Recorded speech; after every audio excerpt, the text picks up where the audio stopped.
Welcome to this episode of Coffee Time Doodles. Today we are painting an artwork featuring Akechi and Joker. And we're discussing Persona 5 things. So pick up a hot drink, relax, and enjoy.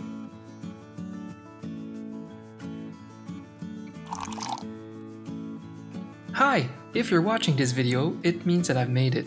I've spent every evening of the last couple months working on a project. It took a lot of perseverance, dedication, a strong and healthy mindset, and after 200 hours, I finished Persona 5. Yeah, how is this game so long? I literally did not do extra things than what I was supposed to do to beat the game straightforwardly, and it took me 200 hours. Do you realize that 200 hours is how long it takes to watch the entire Naruto Shippuden series with the fillers? Persona 5 is not a game, it's a lifestyle. Inside the game, you go through like an entire year of school, and I'm pretty sure that my 200 hours is an accurate full school year in real life too. It's insane! I've been living in that world for so long that now I don't know what to do with my life. I'm having post-vacation blues being back in my own little apartment without all the new friends that I've made on my journey in Tokyo and at the Shujin Academy. And I was this tall and handsome teenage boy that didn't have to say anything to anyone except for occasionally nodding, and it seemed to be enough to attract a flock of very attractive girls, and even my teacher, and my doctor. And now I'm back to reality and I'm just some midlife nerd living in quarantine with a diet plan consisting of smoothies every morning. I miss being a teenager in Tokyo, winning burger eating contests, eating sushi, all you can eat, ramen.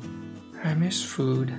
I miss running with Ryuji and listening to him talk endlessly about his track team stories that seem oddly ordinary in comparison to the extraordinary other life situation that he's in with the supernatural stuff happening. It's like, Ryuji, I'm surprised you have the headspace for this ordinary stuff. I miss going to the hot doctor and take illegal drugs.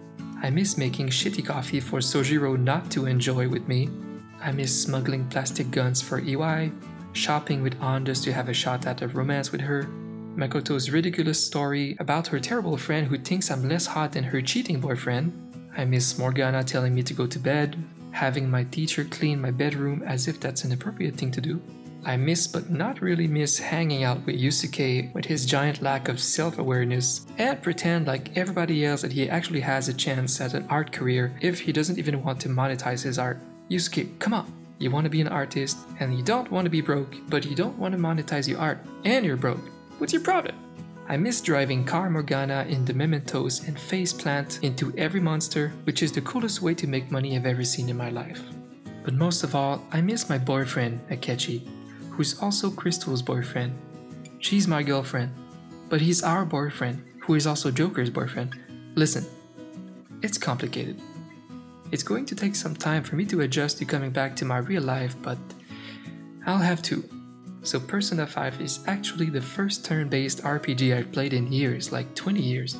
I used to play tons of JRPGs growing up, but for some reason, around the PlayStation 3 era, I started disliking the big RPG titles. They seem to try to focus on being up to the console buyer's expectations with the graphics and impressive visuals, the voice acting, which was overcompensating for the lack of being a fun part, in my opinion. It's as if there was a shift in the gaming industry during that period of time, where games were not meant to be just fun anymore. They were meant to wow people with technology advancement. Game developers were losing focus, as if they all felt pressured to take part in the great graphics war, thinking that this is what the gamers wanted. So big-time JRPGs like Xenosaga came out, bland as a turnip, being the first RPG I've ever dropped, which was surprising because I loved Xenogears, which was one of the greatest JRPGs of all time, inspired by the same book series. Xenosaga completely missed the mark. Then we had Final Fantasy XIII, the second JRPG I've ever dropped. Well, okay, that's not entirely true. There was this game I tried playing 3 times in high school thinking, it can't be that bad. Why did I drop it before? And then after trying it again, yeah, it's absolute dog shit. That's Breath of Fire 4.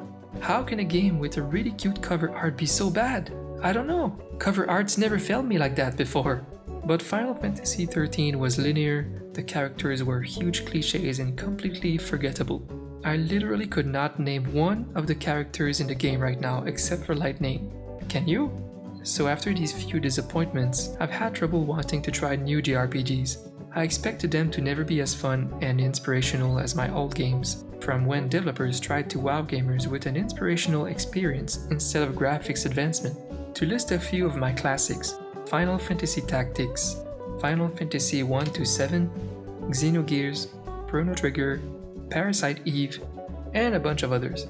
I have to say that to my surprise, I ended up enjoying Final Fantasy 15. After all of the insane trouble that they had with the development and readapting the game for PlayStation 4 instead of 3, changing it from FF13 Versus to FF15, despite all of that, they actually did an amazing job salvaging the project.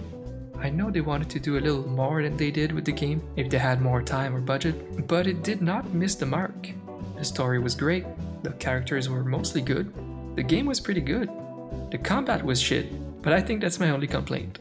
It was the first time that I felt like a modern JRPG is managing to equally look pretty and be a wonderful, immersive game with a good story and a solid gameplay. It gave me hope for the franchise again. And the last JRPG I've played before Persona 5 is Nier Automata.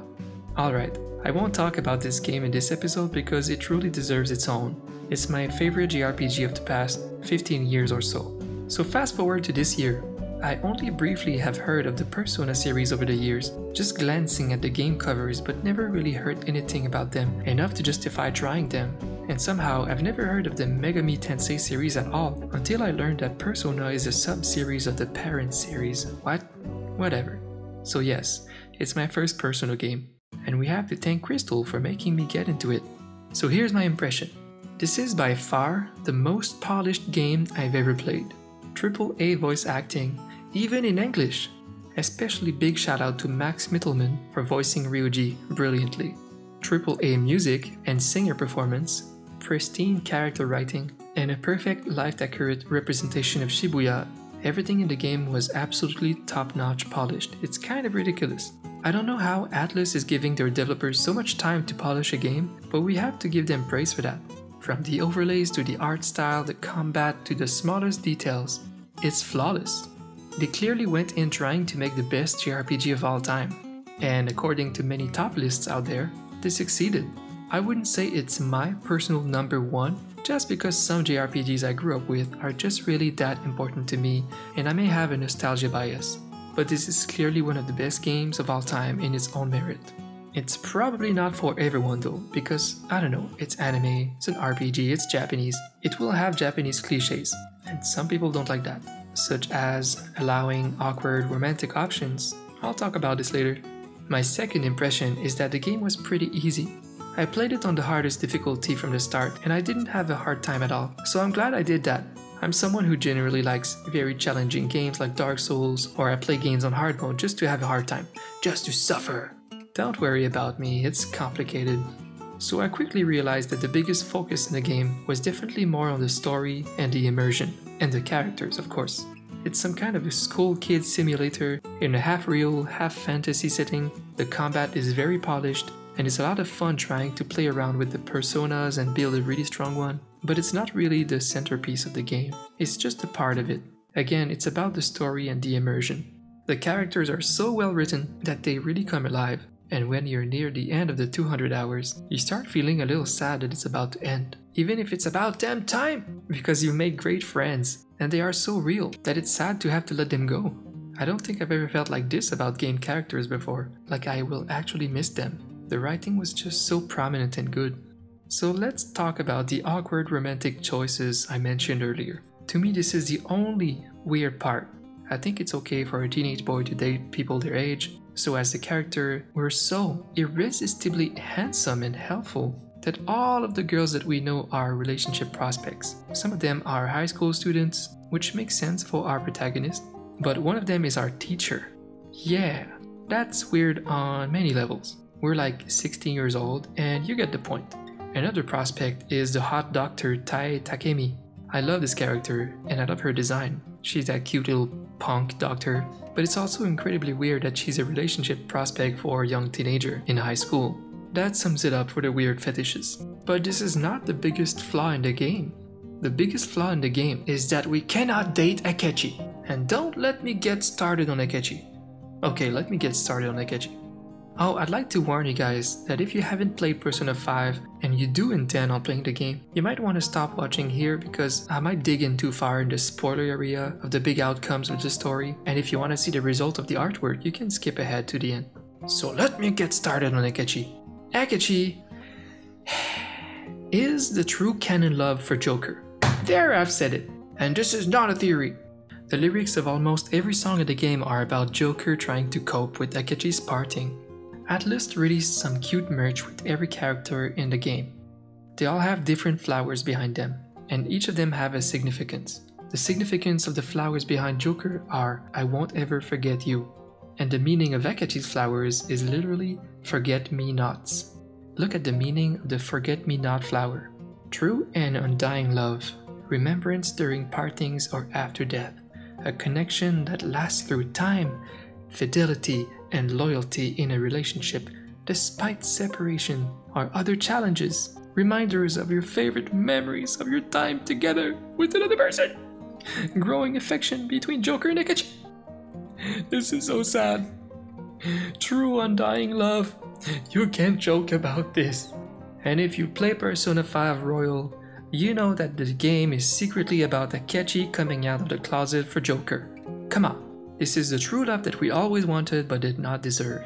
Alright, I have always been a sucker for tough love in enemy relationships. Just to name a few examples. Vegeta in Dragon Ball. He started as a massive villain and became Goku's most trusted friend and partner. Sadly not romantically. Raito or Light Yagami and L from Death Note, enemies, but with an obsession towards each other. Both truly believe in their cause and both admire each other's skills a lot, but ultimately can't come to an agreement. Lelouch and Suzaku from Code Geass, Naruto and Sasuke.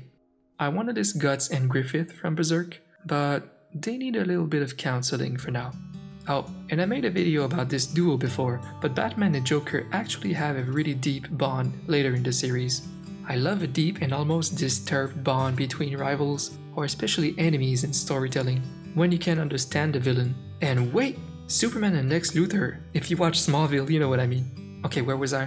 When you can understand the villain, when they're not totally black and white, but more in the gray zone. They just have different ideals than the protagonist, and they have respect for each other.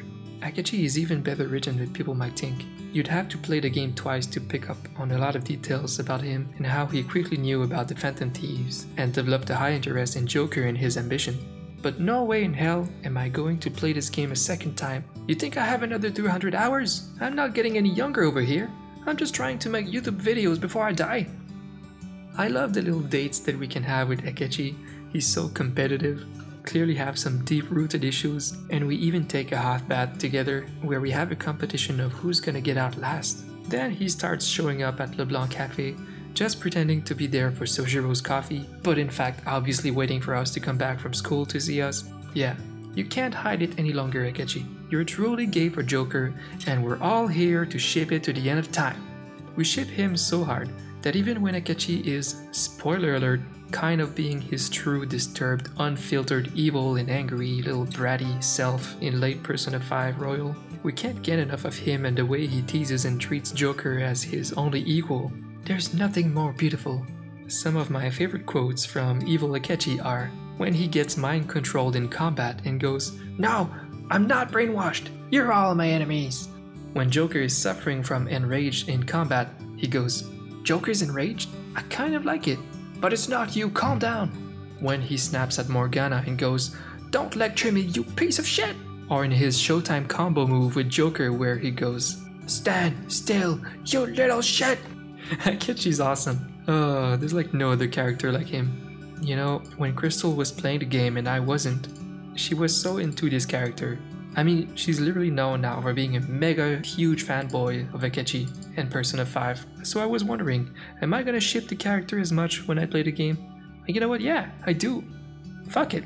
Her weird love for Akechi is not bothering me, because I feel like we have the same taste for characters. Like, really well written villains are the greatest. And as I established before, these both are boyfriends. You little shit! Sorry. Alright, I think that this is grossly my review for Persona 5. I loved it, and I can't get enough of these characters. So I hope you enjoyed watching me draw this artwork and ramble on about Akechi. I took way too long drawing this artwork because I was committed to drawing the Leblanc Cafe as accurately as I could, and that was very challenging for me. But I hope you think it turned out alright. I'm still exploring and learning a ton with each digital painting for my Coffee Time Doodles series. I've been steadily studying every evening an advanced digital art class that I purchased. I never had the chance to afford big American colleges or anything, but I'm glad to finally pay for a really solid online equivalent of this type of high-level teaching to cover all of my basics and every advanced good knowledge that I don't have. So I'm excited to apply this new knowledge to every future episode of Coffee Time Doodles and my artworks. But yeah, you can pretty much see pretty accurately my progress over time with Coffee Time Doodles. But for now, I'm clearly trying various art styles every time to sample them and figure out which ones are my favorite styles to pursue in the future. Oh yeah, and of course I had to draw a cute date with Akechi and Joker, with a cute Morgana in the back, and even a Futaba doing the dishes. I tried to replicate the chill, homey atmosphere of the place that we all call home in the game, and we come back to every evening with Sojiro greeting us with an "Ah, you're back." Except Sojiro is not here right now. He's letting Futaba get some cafe experience, while the two cute best boys have some privacy. Okay, that's it for this episode. I had a lot of fun playing the game, making this artwork, and making this video, and I hope you enjoyed it too. I'll see you in the next video, and if you want to follow my content, here are my links: Twitter for frequent updates and memes, and Twitch for my weekly art or game streams. Thanks for watching, see you next time.